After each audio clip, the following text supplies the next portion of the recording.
Well, hi. Welcome to On the Fly with Mike and Ty. Another in-person episode because Ty's here in Dallas. Why are you here? Filming the Chasing Cardboard Goodness. Yeah. This is what we're looking at now. We got some right in front of us. Episode probably 12-ish. You'll see this collection here, which we should talk about here in a minute. Yeah. Get some thoughts from the audience. Yeah. Yeah, we will. We have some questions for you about it. Yeah.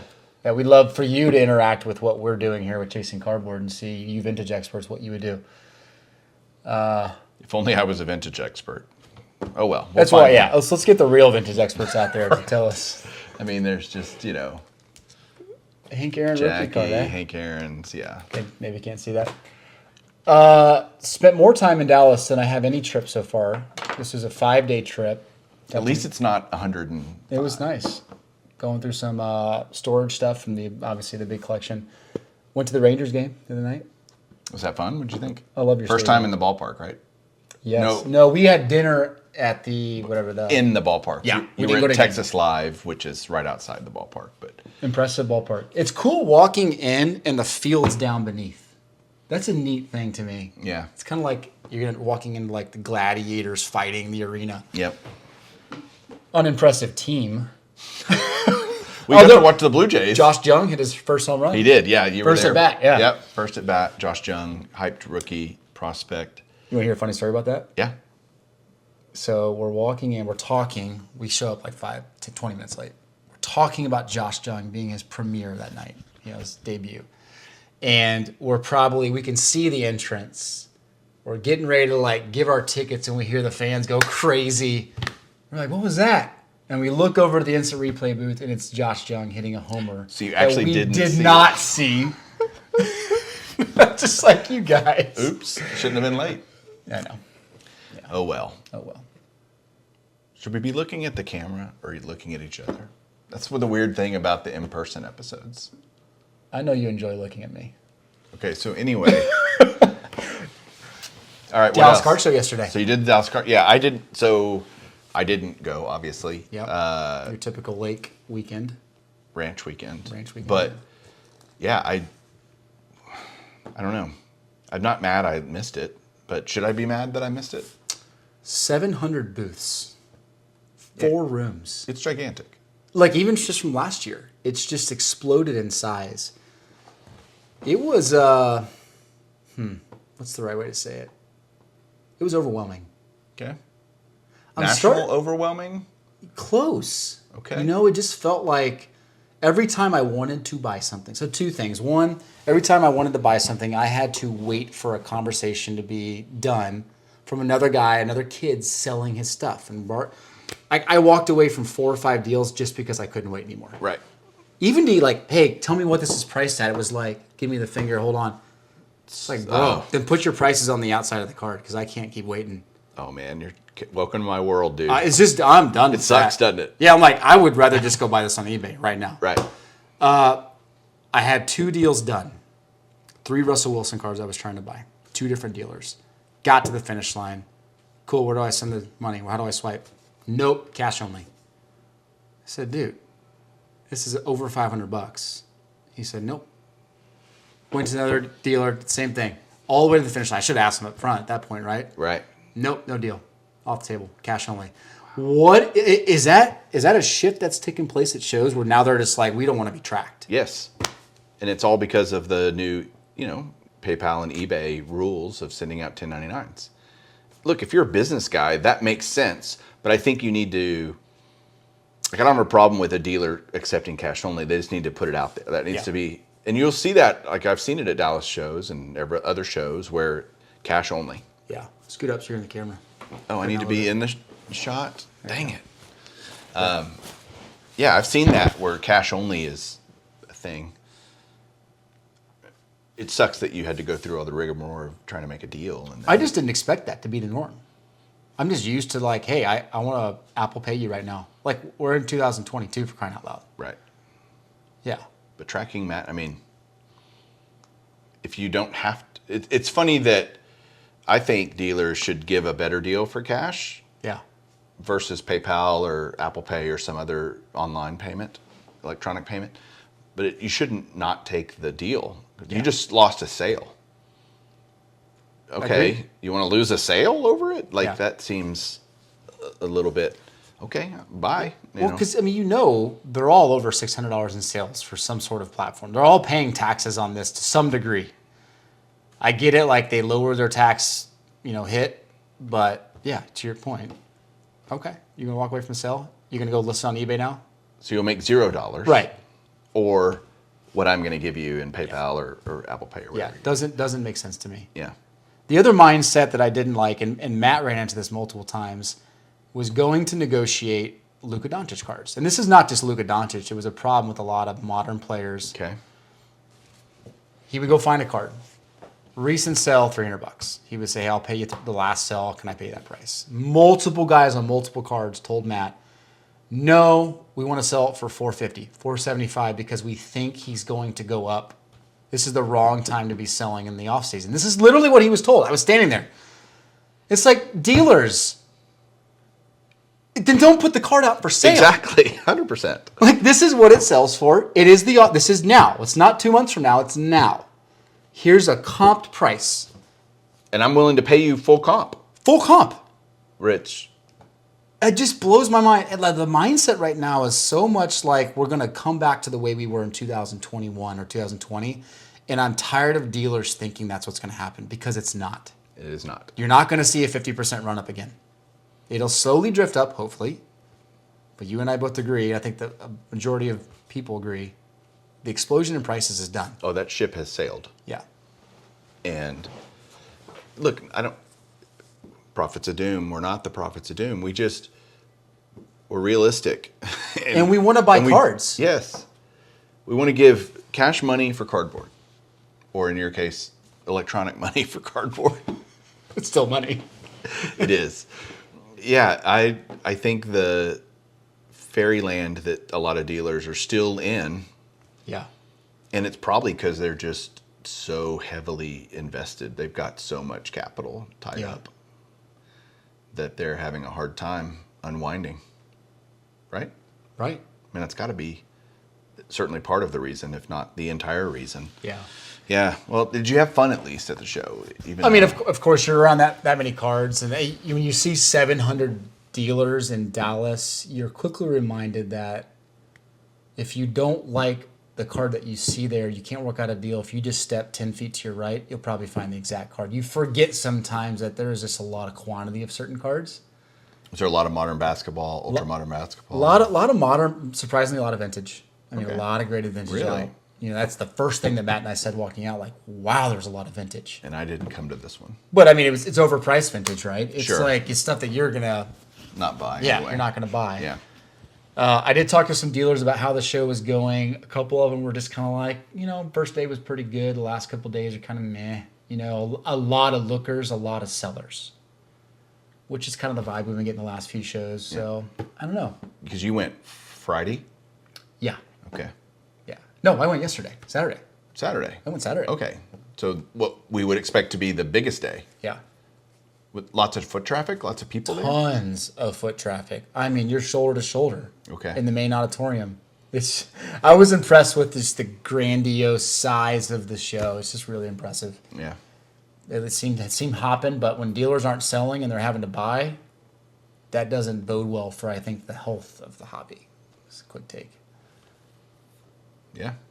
And I think that's a trend that will continue through this year, probably I would guess till the National next year. I would think that's something we see for the next 6 to 9, 10 months.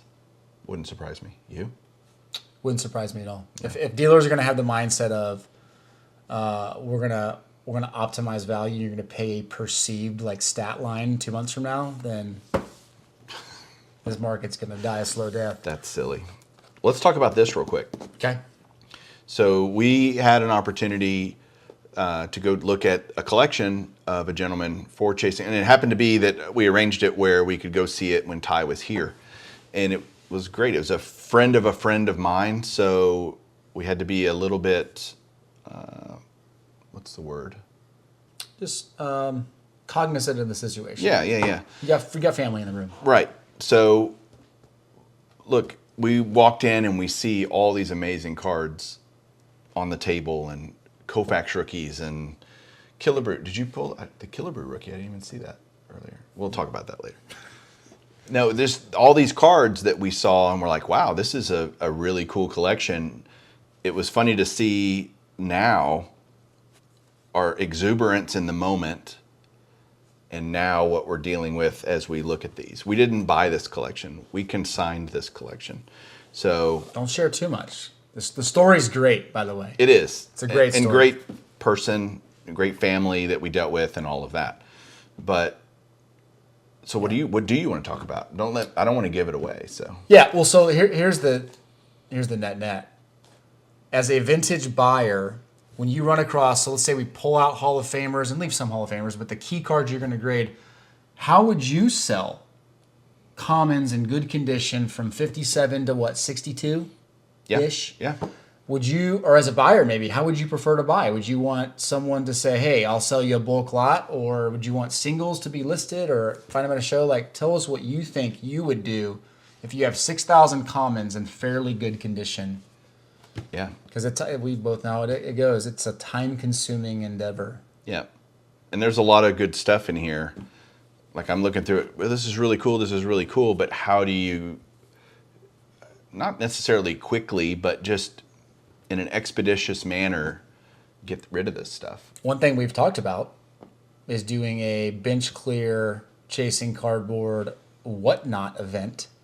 Vintage event, and just going through one by one and allowing you guys to just buy a bunch of these cards, and we'll get them out to you quick. Would you be interested in that? I'd be really curious to know. Would love to hear that, what you think about that, because we would have a blast doing it. And it's just, is that effective or not? Do we think people would show up for that? Also, if you're a set builder for really 50, I would say 56 to 62, and you've got cards that you need for your set, let us know down below. We may be able to work something out with you. Yeah, it'd be nice and easy. Cool, I think that's good. I do have a question for you. Do you watch Sports Card Radio? Occasionally. Okay. I've grown more respect for his approach. Okay. He's a very, what's the right word? He's rough around the edges with his words, right? It's something you don't normally listen to with kids in the car, that type of guy, Sure. right? Which is fine. To each his own. His YouTube channel's done really well. He does a good job of breaking news. He recently put out some news that I had known about for a couple weeks, but I couldn't say. So the word on the street. So Panini doesn't have any releases scheduled after October 1st, which probably means that they're done for at least 3 months of releases. Okay. The word on the street was one of their main printer, which is outsourced. Their printing is outsourced to All third cards party, are right? printed outsourced. Essentially was undercut and purchased out from under them by Fanatics. Squeezed. They were squeezed through the third party resource, which creates a very interesting situation, right? Now Fanatics is basically saying, okay, what do you want to do, Panini? What do you want to do? But the problem that we have to deal with in the hobby is that when you take products out and you don't have fresh products coming in, you have the downstream effect to hobby shops, to breakers who now can't make money. Right. What do you think that does? This is fresh news for you, so you haven't even processed this. Nope. Surprising to you? Worrisome to you? What do you think that dovetails into for maybe the hobby? Well, to me, that just points even, again, if they're squeezing Panini, it's to be able to buy them at pennies on the dollar, right? Yeah. And acquire all the licenses, acquire all the, intellectual property, the IP, to produce cards. And they go, oh, let's start printing again because we own the printer, right? Because what people I don't think realize is not every printer can print these cards. It's got to be a very specific kind of printer that can do bulk and all the chromium stuff and the colors and everything that goes into making a really cool sports card. You can't just print it on your, HP at home. Your Hewlett Packard printer ain't going to do it. So, yeah, I just think it puts even more pressure on Panini to sell to Fanatics. Yeah, that's inevitable at this point, right? It's inevitable. Of course. Yeah, and it's like every day they wait, their value probably decreases, their amount of leverage decreases. I think something we're not thinking about is how that will impact the existing wax available in the market. Because if you take away the supply of the new wax, everything else out there becomes more valuable. Because that's all there is. The itch to rip wax doesn't disappear because Panini stops printing. Right. So I'd be really curious to see if like the stuff that maybe wasn't so hot becomes hot. The hotter products become like last hotter. year's Chronicles basketball or whatever. I mean, I still went to Walmart yesterday to pick up some stuff, and shelves were full. Yeah, So there's wax out there. for sure. So it's not like there's none left, but that will start, you're saying, drying up Yes. over time, over the next 6 months. And then it's like, whoa. Yeah. Not affecting Tops because Tops is owned by Fanatics. Go figure, right? So just food for thought. What do you guys think, right? If you have that supply drop off, what does that mean for current wax? What does that mean downstream effect for shops and breakers? I mean, if I'm a breaker, I'm thinking, oh crap. How do I get new stuff to get people to Yeah. join breaks? Yeah. Yeah. Or maybe even just the impact on singles. Maybe people say, you know what, I'm done ripping wax anyway. I'll go put my money into singles, and it drives prices up for certain pieces of hobby. I don't know.